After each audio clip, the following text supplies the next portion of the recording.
Right, we've got enough people. We've got enough people. Hello, people. Right, okay.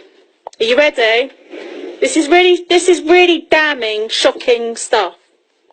It's appalling. Right, I'm gonna press play. Okay. Let me know if you've got any problems hearing it. Hello, alright, my name's John Major. I know Brian mentioned me earlier. I did 25 years, I'm an ex-policeman, I was a detective in the Metropolitan Police. I dealt with, I specialised in child abuse investigations. Can you hear it alright? I dealt with a case of, I was on the vice unit, specialist unit in the police. I dealt with a case of child vice that was reported. Can you hear it, people? I looked into it and it was quite apparent that it was quite endemic. You had one little girl, she was 13, she was being pimped out and she was being given heroin and crack cocaine. And she told me of another girl, who told me of another girl, and on it went. And it was an organised child prostitution racket, which was increasing by the day. The kids went from 9 years old right the way up to 14-year-olds, and they were taken to some wealthy places, they were taken to some bottom-end places. But what came out of it was that these kids were all known to the care system, to social services. They were all subject to care orders, every one of them. And also that there was a judge involved, there was a senior copper involved, there was someone high up in the BBC involved, and it had been going on for well over a decade and probably into 2 decades. I put together a very concise and factually based intelligence report, submitted it, and thinking that I would be promoted for what I disclosed, or at least rewarded, the opposite occurred. At the same time, this is relevant, I was a single parent of 4 children. I was brought into a senior officer's office. This senior officer is now one of the leading police officers in the country. Leading police officer? And what happened next was just, well, it was perverse. He turned around to me and he said, you know, what have you done? I said, well, what do you mean what have I done? He said, you know, what you've found out can never get out. He said, if you mention a word or what you know outside of this room, you're going to F us, F-U-C-K us, past, present and future, and this cannot and shall not and will not ever get out. He said, if you mention a word of it, I will throw you to the wolves. You will lose your job, you will lose your home, you will lose your children. You cannot say a word about this. You have no idea what you're dealing with, who you're dealing with, and how deep this goes. Now, these kids, their lives were at risk. They were living a very, very dangerous lifestyle, and in effect, children did die. The main key witness died. They shut the investigation down, and I was removed. I then went on to another unit, and within the matter of 3 days, I found 50 children that were being prostituted out.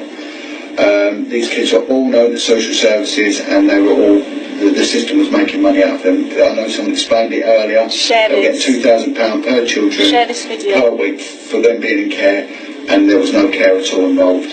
That again was shut down. I made an official allegation of police corruption post Julie Savile revelations coming out. And then what happened was that the police came for me. They've tried in the last 3 years to prosecute me on 9 separate occasions. And each occasion could have got me a 2-year prison sentence. On one occasion, there was a colleague of mine who's terminally ill with cancer. She was close friends with Bernard Hogan Howe, who was a commissioner at the time of the Metropolitan Police. At a private party at his house, he was paying for her to have alternative treatment for her cancer. It was costing £10,000. It was coming out of some police slush fund. And what had happened with me, the police had put me on, they revoked my pay. I was on no pay.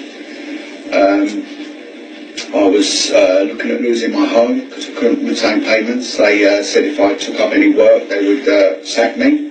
So my job was at risk. A colleague of mine was so appalled as to what happened that she went up to Bernard Hogan Howe during a Christmas party and said, Bernard, look, I need to talk to you about a colleague of mine.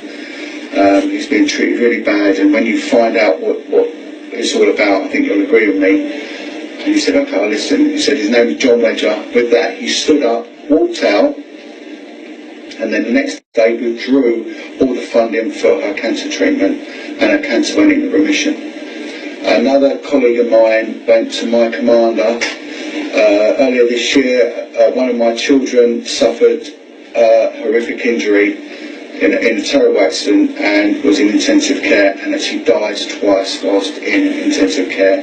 He's now permanently paralysed. I had no income. He was in a hospital 100 miles from my home. I was sleeping in my car because I couldn't afford to stay in a room to go and see him. A colleague of mine went to a commanding officer and said, you need to help John, this is what's happening. I was leaving at home my other children, and one of my children was 16 years old. When my commanding officer heard that, they served discipline papers on my colleague, saying that they're withholding information, and then they sent 2 detectives round to my house and made an allegation being made by the Met Police to my home force that I was committing child abandonment, and they tried to remove my youngest son from me. I teamed up 2 years ago with other whistleblowing coppers. One was Maggie Oliver. I don't know if anyone saw the BBC drama 3 Girls. Maggie Oliver was the GMP, Great Manchester Police detective who exposed the Rochdale child grooming gang. They tried to prosecute her. GMP tried to put her in prison. The other one was Lenny Harper, who exposed the child abuse and murder in Hope de la Garenne in Jersey. And lastly was Mike Veal, the brave Chief Constable of Wiltshire, who exposed Ted Heath. I went to see them all, and what they said is, John, this is what will happen to you. Not so much Mike Veal, but the other 2. They said, they'll come for you, they'll serve you with gross misconduct papers, they will charge you with offences, they will arrest you, they will try and imprison you, they will stop your money, and they will attack everything, and it's exactly what they did. After 3 years of fighting the police, I finally won. I'm now suing them. I'm now bringing together all the other whistleblowing coppers. I'm only dealing with offences. I'm not interested in anything else. But what I'm saying is that there is a conspiracy, a high-level conspiracy involving sexual abuse of children, and it goes right to the top. Lenny Harper, the commanding officer for Jersey Police at the time, said to me, John, what you will find is that the tentacles of what you're looking at will go right to the heart of the British establishment. At the time, the Cabinet Minister for Policing and Crime, Mike Penning, he asked the Home Office to assist me, realising that there was a conspiracy against me. As soon as he did so, the Home Office insisted that they will help me, they will investigate my claims. The Home Office did to me what they did to Maggie Oliver. They invited me into Parliament, asked me to bring all my paperwork. They assured me they would investigate it. They seized my paperwork, promising me that there will be an independent government investigation, and then they buggered off, and I never heard from them again. Done nothing. Mike Penning, the very next day, was removed from his post. There is something very, very dark going on. And if I would go back to what the lady said earlier, listen, of the girl who was going on about the straw man thing, I remember a case of 4 children that were taken into care. 3 of them have been registered.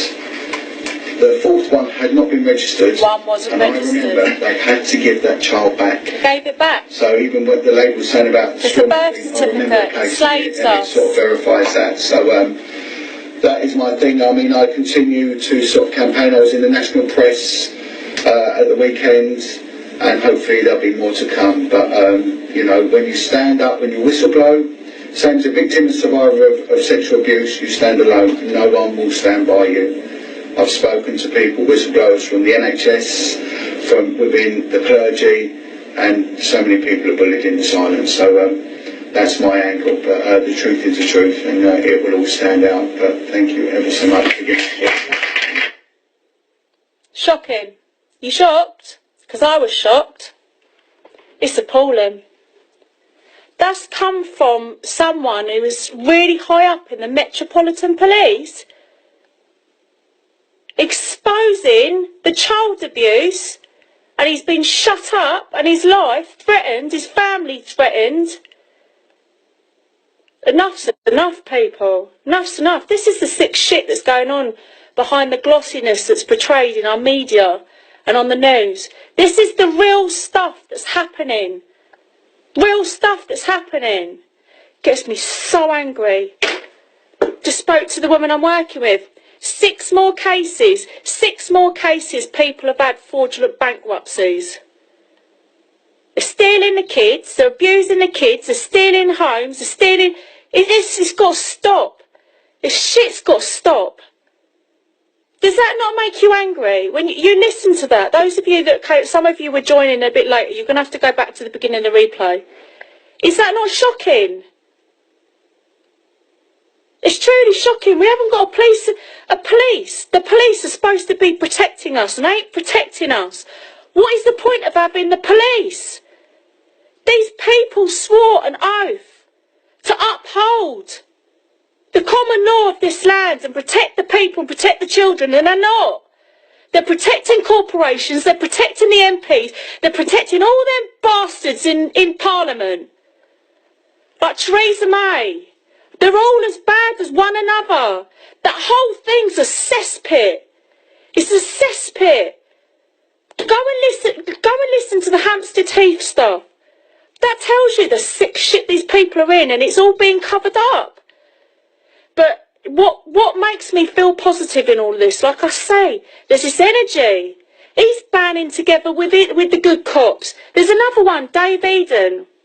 Dave Eden, I tell you, whistleblower, ex-copper, Metropolitan Police is telling you how corrupt it is. We've got whistleblowers from the NHS. There's whistleblowers coming out everywhere. Now we've got to unite. Next year, and we've got to get behind that movement. The new Chartist movement. It's run by integrity people, and they've got the backing.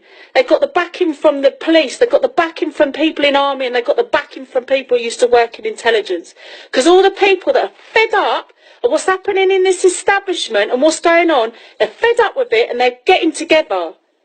We need to get behind this. Please share this video. I wasn't going to do it this morning. I wasn't. And then I just thought, fuck it. This stuff's got to come out now. It's not about living in fear. All these parents that are silenced from these secret